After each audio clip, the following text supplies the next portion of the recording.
শপথ নিয়েছেন নবনিযুক্ত প্রধান নির্বাচন কমিশনার এবং 4 কমিশনার। প্রধান নির্বাচন কমিশনার হিসেবে এএমএম নাসির উদ্দিনকে শপথ বাক্য পাঠ করান প্রধান বিচারপতি সৈয়দ রেফাত আহমেদ। সুপ্রিম কোর্টের জাজেস লাউঞ্জে এ শপথ গ্রহণ অনুষ্ঠিত হয়। গণ্যমান্য ব্যক্তিদের উপস্থিতিতে শপথ অনুষ্ঠান সম্পন্ন হয়।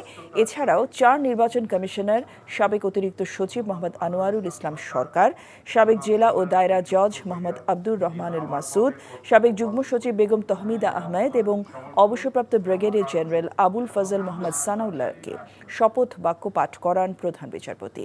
21 নভেম্বর রাষ্ট্রপতি মোহাম্মদ শাহাবুদ্দিন সাংবিধানিক ক্ষমতা বলে সাবেক সচিব এএমএম নাসির উদ্দিনকে প্রধান নির্বাচন কমিশনার হিসেবে নিয়োগ দিয়েছেন।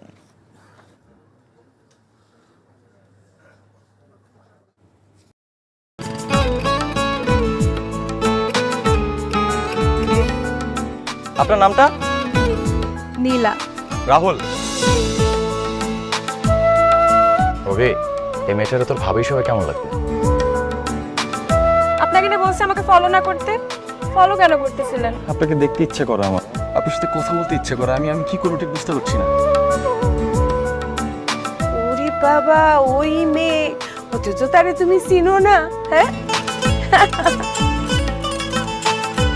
কি মায়ায় তাকাও তুমি, একটু দেখো চোখের খেয়াল, তোমায় দেখার তৃষ্ণা ভীষণ। ভালোবাসায় বুঝি দেনা পাওনা থাকে? অবশ্যই থাকি, ভালোবাসা সবকিছু থাকে।